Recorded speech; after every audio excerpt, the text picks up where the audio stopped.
tiene dicho material, ya sea de ser magnetizados o, en otras palabras, imantados, ya sea por un metal, ¿no? La magnetización está bien definida por la siguiente ecuación, donde dice que la densidad del flujo magnético es igual a la suma de la fuerza del campo magnético con la magnetización multiplicado por la constante de permeabilidad del vacío. ¿Ya? Tenemos las teorías del magnetismo. La primera teoría tenemos la teoría de Weber, que nos dice que está creado por el físico alemán Wilhelm Weber, que nos dice que los imanes moleculares, que el magnetismo se debe a los imanes moleculares, pues decían que un imán se puede partir ya sea indefinidamente, ¿no? Y cualquiera de las partes de ese imán, cualquiera de las partes de ese objeto continúan siendo un imán, ¿no? Aquí tenemos un ejemplo del material ferromagnético desmagnetizado y un material ferromagnético magnetizado. Un ratito voy a emitir a todo, ¿ya?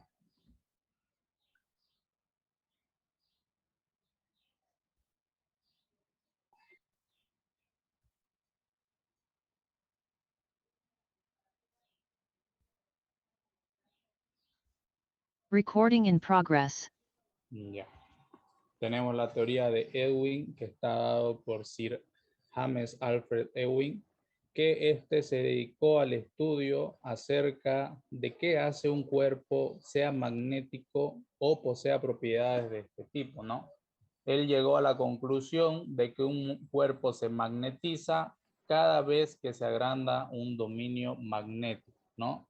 En el caso de que el campo sea de características débiles. Aquí tenemos ejemplo de un campo magnético débil para agrandar dominios, los dominios agrandados por el campo débil, el campo magnético fuerte, ¿no? Para agrandar y girar los dominios, y los dominios girados y agrandados por un campo magnético fuerte, ¿no? Tenemos la teoría también de Ampère, que es un matemático y físico francés llamado André Marie Ampère, que esta teoría es parecida a la de Weber, ¿no? La diferencia es que Ampère menciona corrientes elementales en el interior de un material ferromagnético, ¿no? Con direcciones diversas, es decir, direcciones no solo en un solo lado, ¿no? Tenemos aquí un material ferromagnético desimantado que tiene corrientes unitarias desorientadas y un material ferromagnético imantado con corrientes unitarias que están orientadas, ¿no? Eso dice la teoría de Ampère de las corrientes continuas, ¿no? También tenemos el concepto de polos magnéticos, que es la máxima fuerza de atracción que se halla en sus extremos de un imán llamados el polo norte y el polo sur. En el universo nosotros tenemos esos polos, ustedes conocen el polo norte y el polo sur, ¿no? Que son las máximas fuerzas de atracción del planeta. Tenemos las leyes, ¿no? La primera ley de Gauss del magnetismo.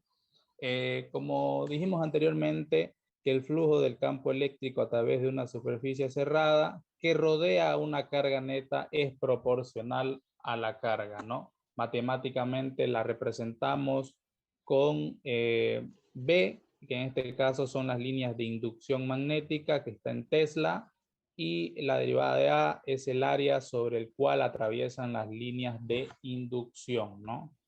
Tenemos la segunda ley de Faraday-Lenz, que nos dice que la fuerza electromotriz inducida en un circuito es directamente proporcional a la rapidez con que varía el flujo magnético a través ya sea de un circuito que tiene sentido contrario, ¿no? Tenemos la fórmula de tensión inducida, que el delta de tita es el cambio del flujo magnético y el delta T es la variación del tiempo, ¿no?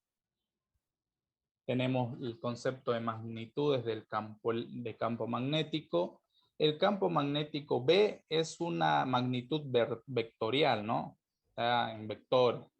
Puede estar inducida por una carga puntual en movimiento o por un conjunto de cargas en movimiento, es decir, ya sea por una corriente eléctrica.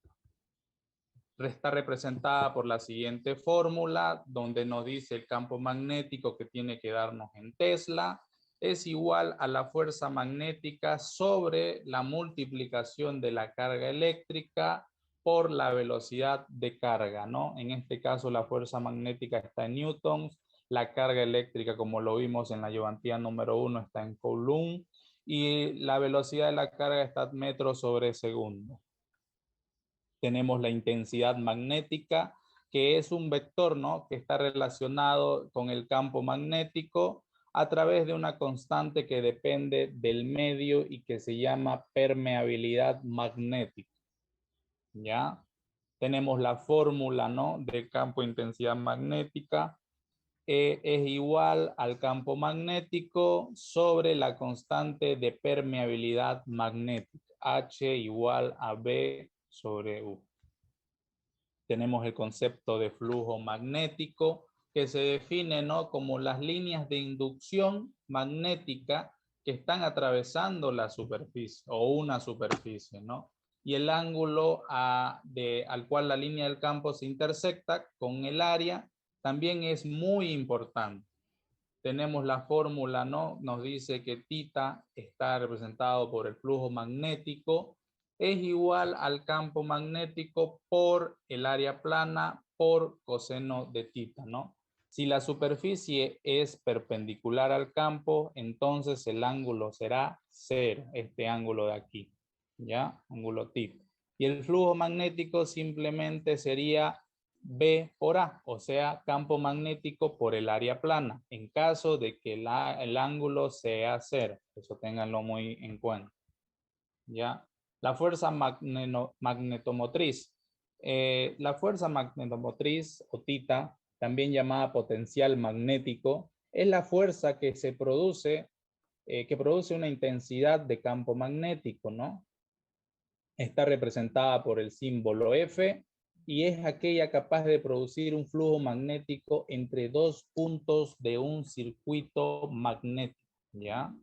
Está representada por la fórmula, como lo vimos, F es la fuerza magnetomotriz, es igual al número de espiras en la bobina por la intensidad de la corriente que está en amperes.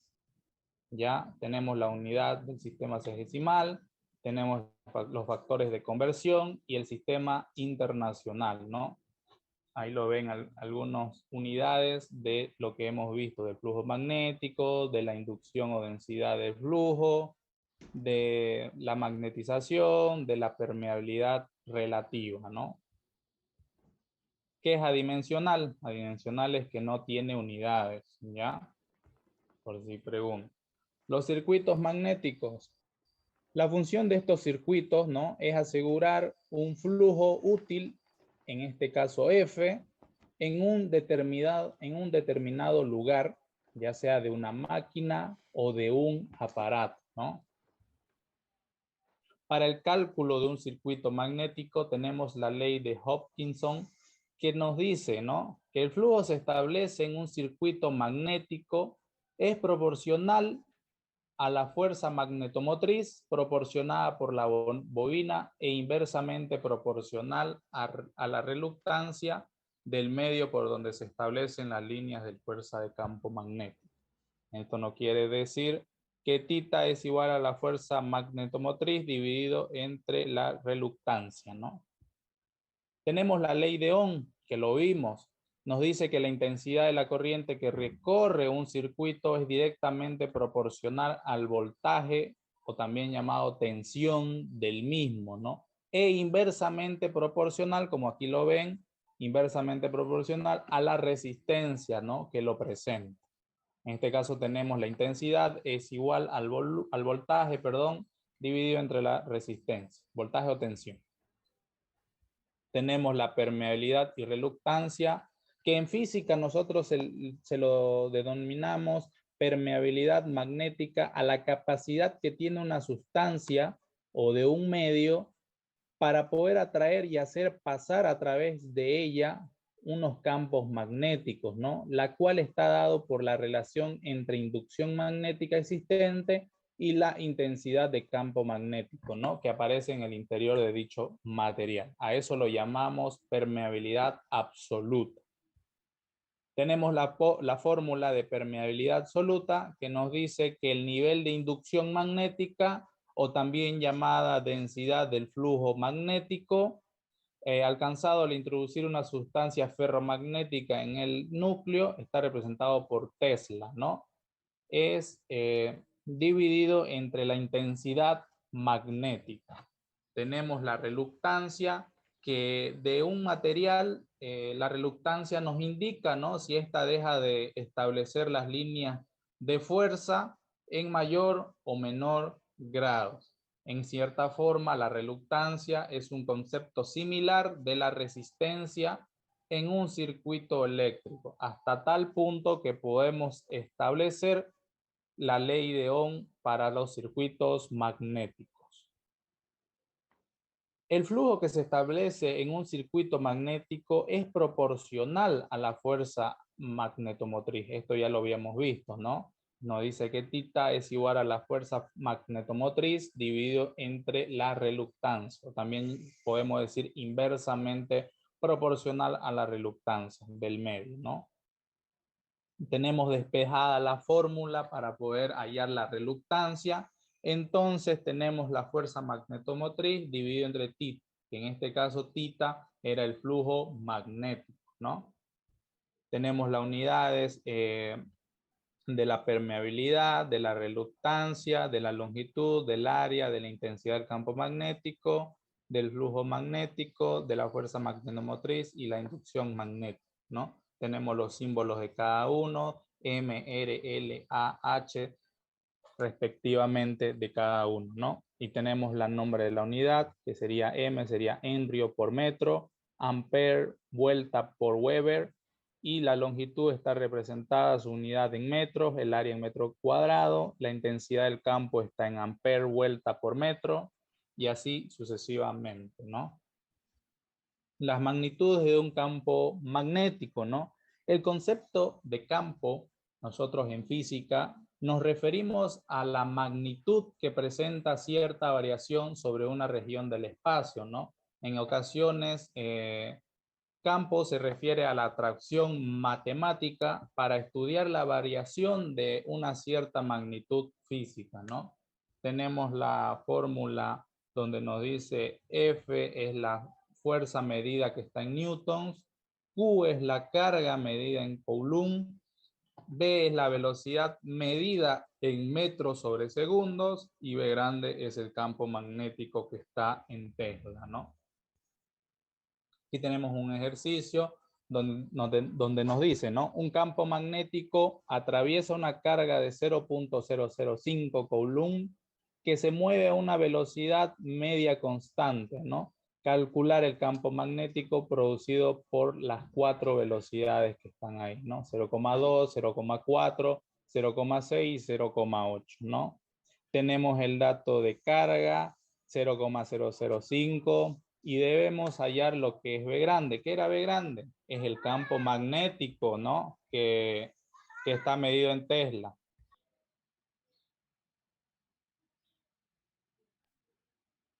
Y luego, perdón, se colgó.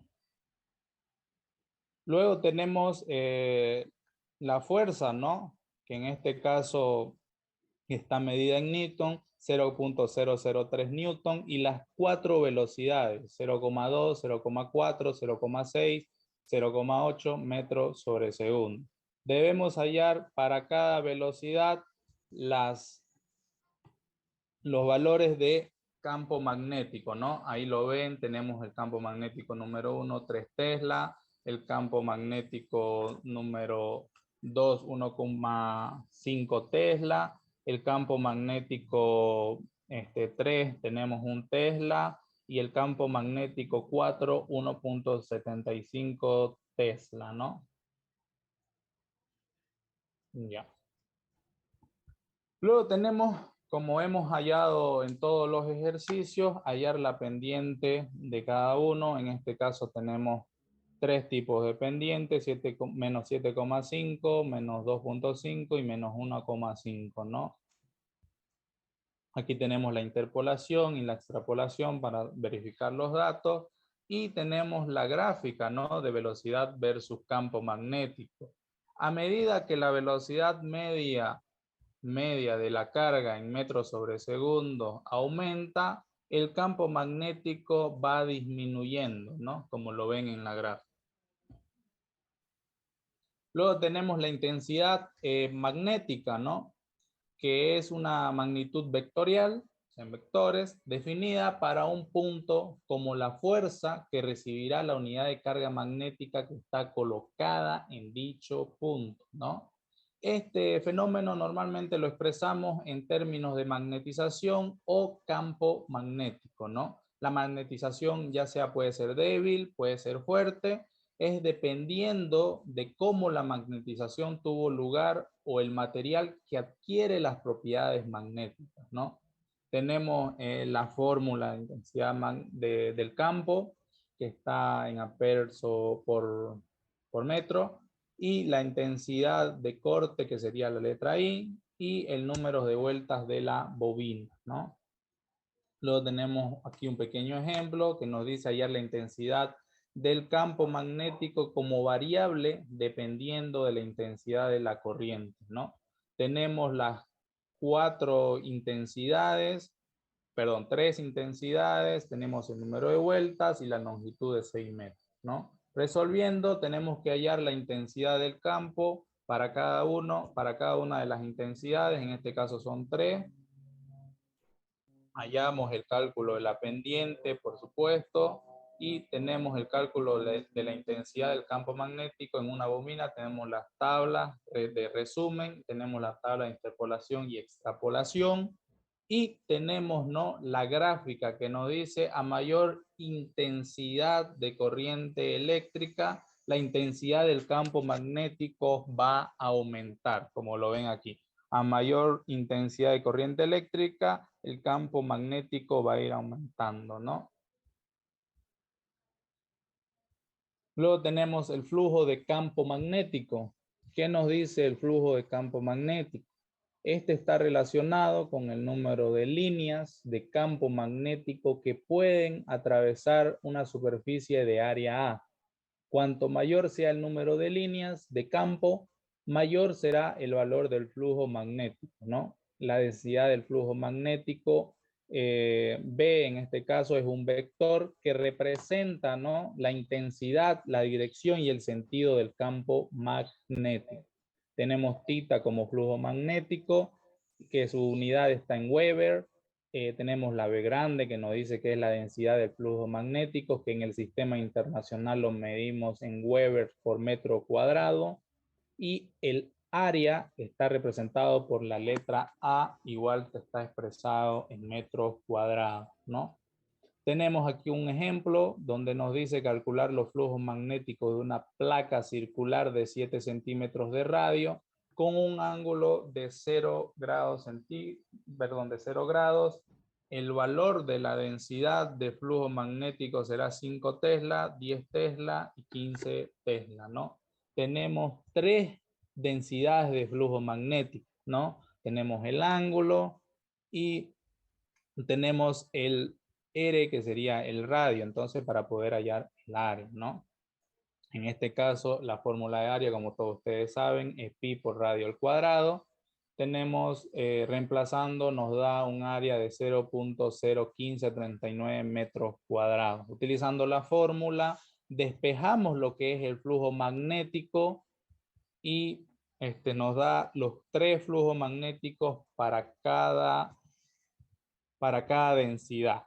Ya tenemos el primer flujo magnético, nos da 0.075 Weber, el segundo 0.15 Weber y el tercero 0.225 Weber, ¿no? Aquí tenemos la tabla resumen del flujo magnético, los tres valores, el área que es constante para todos y la B, ¿no? Que vemos allá. Y tenemos también la tabla de interpolación y extrapolación para verificar algunos datos. Y tenemos la gráfica de flujo magnético, ¿no? Donde podemos demostrar que el flujo magnético de una superficie plana va en aumento, ¿no? Si la densidad de flujo magnético también aumenta. Eso nos quiere decir que si la densidad del flujo magnético aumenta, entonces el flujo magnético por ende va a ir aumentando, ¿no? Pero siempre depende de la densidad. ¿Ya? La fuerza magnetomotriz, ya lo hemos visto, ¿no? Tenemos la fórmula de fuerza magnetomotriz, perdón, es igual al número de espiras de la bobina por la intensidad que está en amperes, ¿no? Aquí tenemos un ejemplo que nos dice calcular el valor de la fuerza magnetomotriz F, sabiendo que la corriente que circula por la bobina es de 15 amperes, ¿no? Tenemos 6 valores de número de espiras, que serían 100, 200, 300, 400, 500 y 600. La intensidad es constante, la fuerza magnetomotriz es una variable y número de espiras igual es variable, ¿no?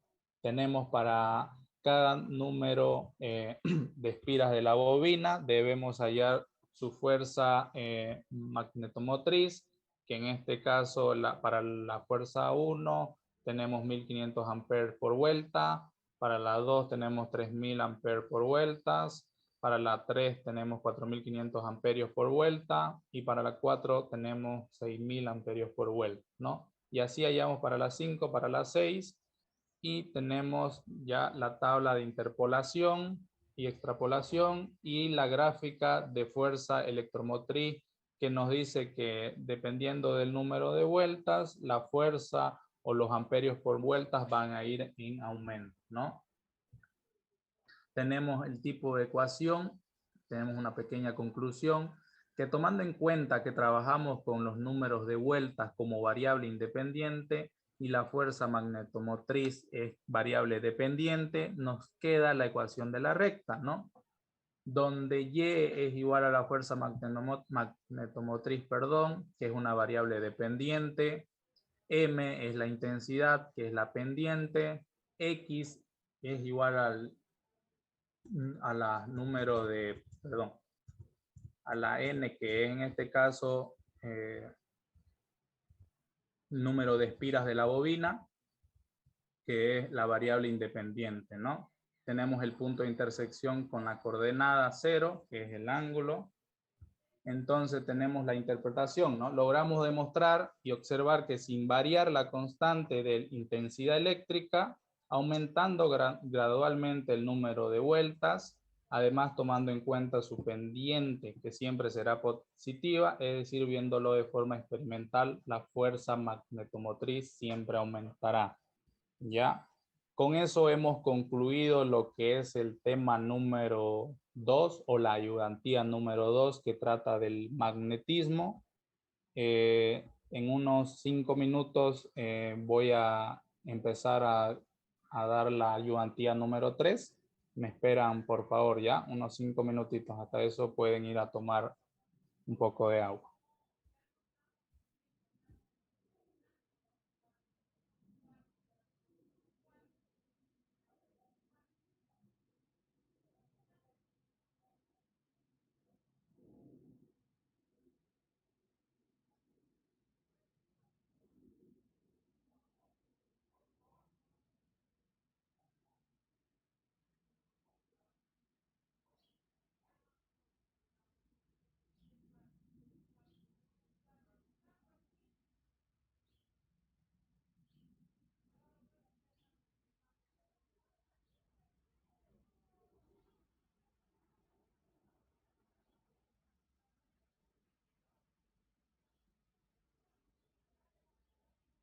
Recording stopped.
Bien.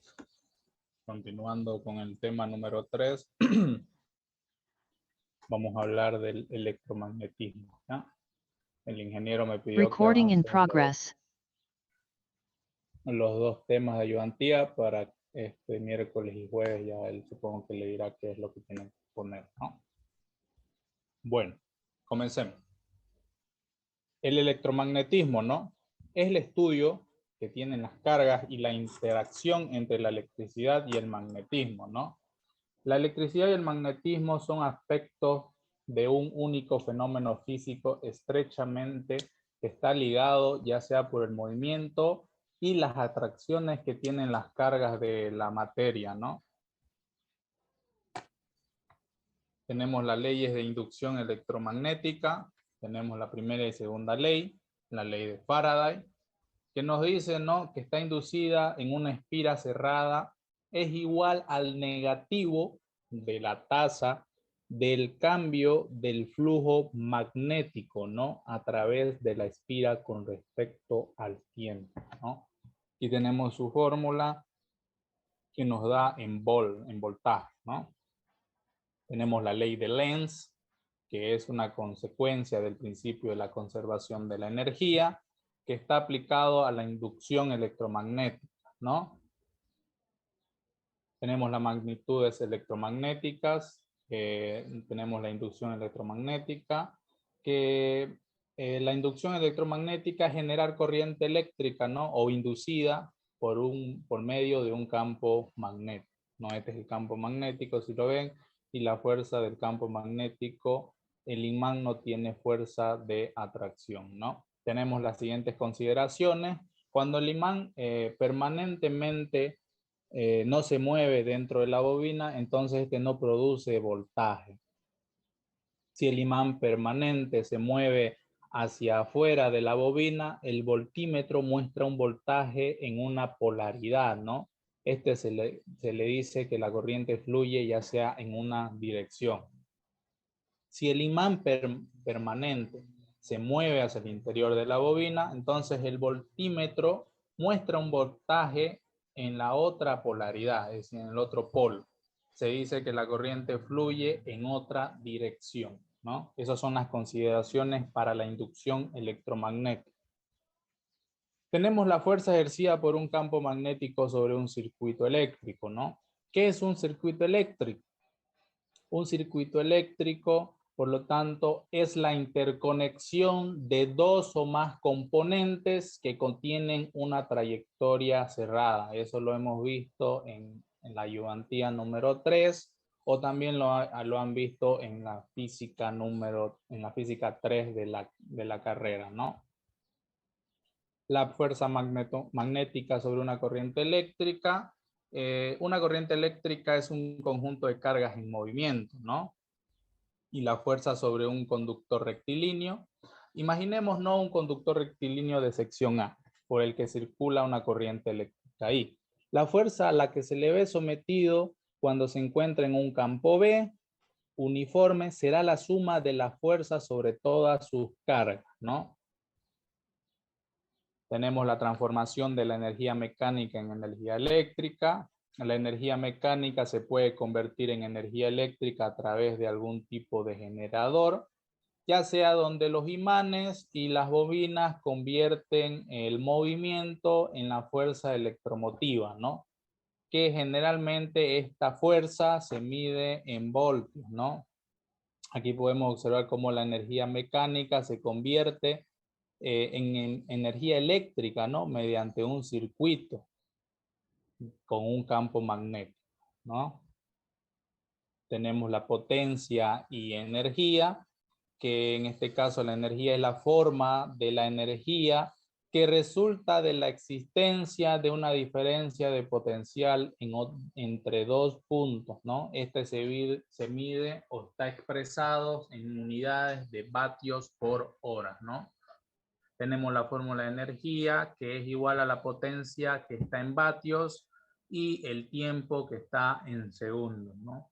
Tenemos la potencia, que es la capacidad que tiene, ¿no?, un componente de un circuito de absorber o generar electricidad, despreciando el tiempo de una circulación de la energía por él mismo, ¿no? Tenemos la fórmula de potencia que igual se mide en vatios, que es igual al voltaje por la intensidad que está en amperes. La inductancia, ¿no? La inductancia en la física será aquella propiedad que ostenta los circuitos eléctricos, ¿no?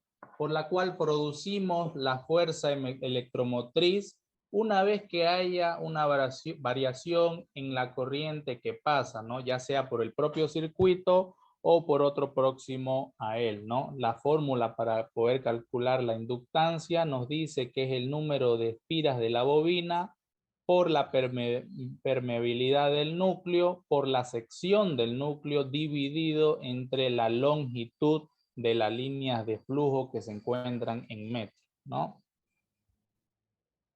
La inductancia mutua se llama a esta al efecto de producir una fuerza electromotriz en una bobina debido al cambio de corriente en otra bobina acoplada, ¿no?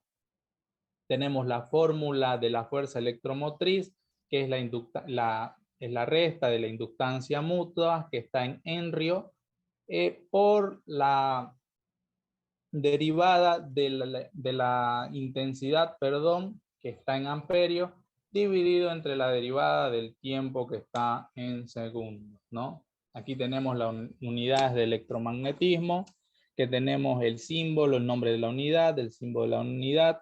En este caso tenemos flujo magnético que se simboliza con tita. La unidad está en Weber y el símbolo de la unidad es W por V, ¿no? Tenemos el campo magnético B que está en Tesla, la superficie magnética inducida por el conductor que está en S, que está en unidades de metros cuadrados, la velocidad V que está en metros por segundo, la fuerza ejercida que está en newton, la intensidad de corriente que está en amperios, la potencia en vatios, la permeabilidad del núcleo en webers, amperios por metro, la longitud de las líneas de flujo que está en metros, la inductancia en henrios, la fuerza electromotriz autoinducida que está en voltios, la carga eléctrica que está en coulomb, la inductancia mutua que está en Henry y el campo eléctrico que está en newtons por coulomb, ¿no? Tenemos algunos ejercicios como hacer la ley de Faraday, donde nos dice que una bobina con 300 espiras de 25 centímetros cuadrados está situado en un campo magnético uniforme de 0,3 Tesla con su eje paralelo a las líneas de inducción, ¿no? Calcular la fuerza electromotriz inducida en la bobina cuando se gira hasta colocar su eje perpendicular a las líneas de inducción en un tiempo de 0,5 segundos, ¿no? Aquí debemos hallar la potencia eléctrica de un motor. Tenemos las fórmulas generales. Tenemos el cálculo de la pendiente. Tenemos 4 pendientes, 1,6 está constante. Tenemos los datos tabulados del potencial eléctrico. Y tenemos la gráfica del potencial eléctrico, ¿no? Tenemos la interpolación y extrapolación igual. Y en conclusión tenemos que el tiempo y la energía son directamente proporcional, ¿no? En la gráfica nos muestra que es una función creciente, es decir, que crece, ¿no? Y podemos confirmarlo por la pendiente que está en forma positiva. Tenemos un ejercicio de inductancia, que un alambre de cobre se enrolla sobre un núcleo de hierro de 5 centímetros de diámetro con 25 centímetros de largo y con una permeabilidad de 2.5 por 10 elevado a la menos 1 Henry por metro. Si la bobina tiene 250 espiras, ¿no? Debemos calcular la inductancia de la bobina, ¿no? Primero hallamos lo que es el área, nos da, ¿no? El radio que es 0.025 metros. Hallando el área nos da que el área es igual a 1.96 por 10 elevado a la menos 3 metros cuadrados. Hallamos la inductancia cada uno, tenemos 19.6 Henry, 78.4, 176.4 y 313.6. Calculamos la pendiente para cada uno, hasta la pendiente 4 desde la pendiente 1, los datos tabulados, es decir, los resúmenes que hemos hecho y el gráfico de la inductancia, ¿no? Tenemos aquí las tablas de interpolación igual y extrapolación y la gráfica de interpolación y extrapolación, ¿no? Y en conclusión tenemos, ¿no?, que el número de espiras y la inductancia son directamente proporcionales,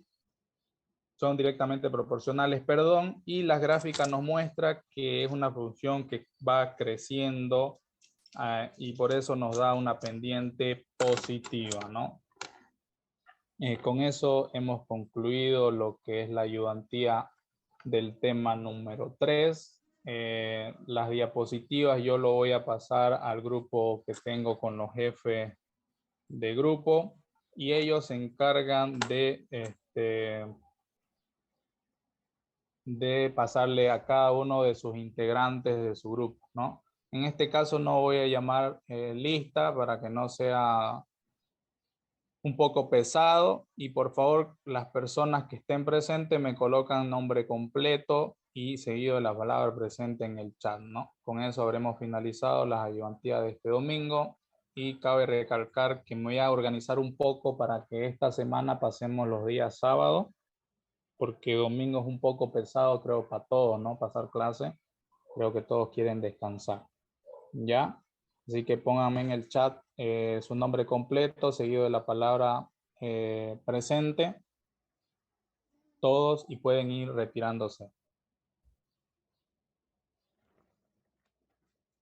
Recording stopped.